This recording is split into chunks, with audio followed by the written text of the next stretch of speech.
नमस्कार दोस्तों, एक बार आपका फिर से स्वागत है हमारे जीएसटी के शॉर्ट टॉपिक सीरीज में। और जैसा कि आप लोगों को सबको पता है कि फाइनेंशियल ईयर 2021 आज खत्म हो रहा है, 31 मार्च है और कल से नया फाइनेंशियल ईयर शुरू हो रहा है। तो बहुत सारी ऐसी प्लानिंग्स होती है, बहुत सारे इनपुट्स और टेक ओवर्स होते हैं जो एक रजिस्टर्ड टैक्स पेयर को करने चाहिए। बहुत सारी नोटिफिकेशंस आती है गवर्नमेंट की जो कल से एप्लीकेबल है। तो उसी डिस्कशन के लिए कि कल से क्या क्या एक रजिस्टर्ड टैक्स पेयर को जीएसटी में करना है और आज क्या क्या चीज़ें फिनिश हो चुकी हैं, उस चीज़ को डिस्कशन के लिए हम अपनी एक छोटी सी वीडियो को लेकर आए हैं। अगर आपने हमारे चैनल को शेयर या सब्सक्राइब नहीं किया है तो शेयर कर दीजिए, सब्सक्राइब कर दीजिए और हमारे चैनल को लाइक कर दीजिए। आइए दोस्तों, डिस्कशन शुरू करते हैं। सबसे पहले तो दो अपडेट्स हैं। पहला अपडेट ये है कि कल से यानी 1 अप्रैल 2021 से कोई भी रजिस्टर्ड टैक्स पेयर है जिसकी टर्नओवर 50 करोड़ से ऊपर है, उसके ऊपर ई इनवॉइसिंग मैंडेटरी हो गया है। यानी उसको अपने हर इनवॉइस को जैसे हम ईवे बिल को डालते हैं ऐसे ही मैंडेटरली डालना पड़ेगा जीएसटी के पोर्टल पे। दूसरा अपडेट जो है, पहले एक और आज कल से एप्लीकेबिलिटी थी। अगर आपका 500 करोड़ से ऊपर टर्नओवर है तो आपको अपने इनवॉइस पे क्यूआर कोड डालना मैंडेटरी था, लेकिन आज एक फ्रेश नोटिफिकेशन आई है जिसमें इस वाले प्रोविज़न को जो कल से एप्लीकेबल हो रहा था उसको 3 महीने के लिए टाल दिया है। दैट मीन्स कि अगर आपकी टर्नओवर 500 करोड़ से ऊपर है तो आपको क्यूआर कोड आपके इनवॉइस पे डालना मैंडेटरी है, विच इज़ एप्लीकेबल फ्रॉम 1 जुलाई 2021। दूसरा अपडेट है HSN कोड से रिलेटेड।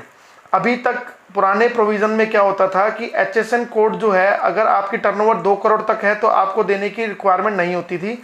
2 करोड़ से 5 करोड़ तक अगर है तो आपको 2 डिजिट का HSN कोड देना होता था और 5 करोड़ से ऊपर 4 डिजिट का देना होता था। अब गवर्नमेंट ने एक नई नोटिफिकेशन लाके इस वाले रूल को भी चेंज कर दिया है। अब नए रूल के मुताबिक गवर्नमेंट ने 2 स्लैब डाली है, अबव 5 करोड़ और बिलो 5 करोड़। अगर आपकी टर्नओवर 5 करोड़ रुपए तक है तो आपको 5 डिजिट का HSN कोड देना है, और अगर आपकी टर्नओवर 5 करोड़ से ऊपर है तो आपको 6 डिजिट का HSN कोड देना आपके इनवॉइस पे मैंडेटरी है। तीसरा एक और प्रोविजन इसी में लेके आई है गवर्नमेंट अपनी इसी नोटिफिकेशन में। अगर आप एक्सपोर्टर हैं या आप केमिकल के बिजनेस में हैं तो आपको 8 डिजिट का HSN कोड डालना मैंडेटरी है अपने इनवॉइस पे। तीसरा अपडेट जो है वो है QRMP स्कीम से रिलेटेड। 1 जनवरी 2021 से लेके 21 से QRMP एक नई स्कीम आ गई थी। अगर आप किसी भी टैक्स पेयर ने QRMP स्कीम को ऑप्ट किया है या नहीं किया है, हम तो शुरू से कह रहे थे कि नहीं करेंगे, पर लेकिन अगर आपने ऑप्ट कर लिया है तो आप नेक्स्ट क्वार्टर के लिए QRMP स्कीम से बाहर भी निकल सकते हैं, और अगर आपने ऑप्ट करना चाहते हैं तो आप QRMP स्कीम को ऑप्ट भी कर सकते हैं, जिसकी लास्ट डेट है 30 अप्रैल। पांचवी जो अपडेट है वो है कि अगर आप एक्सपोर्टर हैं और अगर आप एक्सपोर्ट करते हैं विदाउट पेमेंट ऑफ टैक्स तो आपको LUT के लिए अप्लाई करना है। जनरली क्या होता है कि हम लोग लेटर ऑफ अंडरटेकिंग अप्लाई नहीं करते हैं और रूटीन में हमारा एक्सपोर्ट चलता रहता है, और उसके बाद जैसे ही हमारे को 1 अप्रैल के बाद अपने LUT की ज़रूरत पड़ती है या कहीं रिक्वायरमेंट होती है तो वो मांगा जाता है, तो उसमें समस्या आती है। तो इसीलिए हमारे को पहले से ही प्लानिंग करके अप्लाई करना है। चौथा जो आज के टाइम में जो आज की जो अपडेट है वो है कि 1 अप्रैल से जितने भी रजिस्टर्ड कॉरपोरेट टैक्स पेयर्स हैं उनको अपने बिजनेस प्रमाइसिस में एक ऐसा सॉफ्टवेयर डालना है जिस सॉफ्टवेयर के अंदर अगर आप कोई भी चेंज करते हैं या मॉडिफिकेशन करते हैं किसी भी एंट्री का तो उसकी एक लॉग टेबल मेंटेन हो।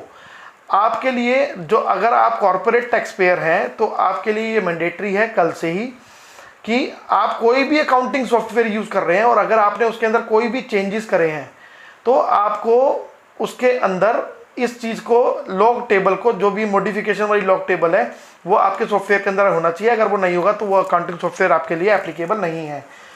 पहले क्या होता था जीएसटी में कि हम लोग अगर लॉग टेबल पहले भी एप्लीकेबल होता था, लेकिन अगर लॉग टेबल नहीं है तो hard copy of the documents आपको मेंटेन करने होते थे। लेकिन अब अगर कोई कॉरपोरेट टैक्स पेयर है यानी कंपनी प्राइवेट लिमिटेड कंपनी है और अगर उनके सॉफ्टवेयर के अंदर ये वाली फैसिलिटी है लॉग टेबल वाली, कोई भी चेंज किया या कुछ भी किया उसकी लॉग टेबल मेंटेन होती है, तो आपको डॉक्यूमेंट्स हार्ड कॉपी में भी मेंटेन करने की जरूरत नहीं है। दूसरा 2-3 अपडेट ऐसे हैं जिसकी आज लास्ट डेट निकल गई। 9/C/19-20 की जो ऑडिट थी उसकी लास्ट डेट आज थी, जो फिनिश हो चुकी है। आधार और पैन दोनों को लिंक करने की लास्ट डेट 8 थी। अगर आपने अपने आधार और पैन को आज लिंक नहीं किया तो कल से वो आपके आधार मतलब आपका जो पैन है वो इनएक्टिव हो जाएगा। तो ये दोस्तों छोटी सी हमारी जो वीडियो थी वो कल से आपको किन किन चीज़ों का ध्यान रखना है और किन किन चीज़ों का ध्यान नहीं रखना उससे रिलेटेड थी। आशा करता हूँ कि हमारी ये वीडियो आपको अच्छी लगी होगी। हम आने वाले 1-2 दिन में एक और वीडियो डालेंगे जिसमें हम फाइनेंस एक्ट 2021 जो अभी आया था उसमें कौन कौन से चेंजेस थे, जीएसटी में 5 या 6 मेजर चेंजेस हुए थे, उसके बारे में डिस्कशन करेंगे। Till then bye bye, thank you. और हमारे चैनल को लाइक शेयर और सब्सक्राइब करना ना भूलिए। Thank you.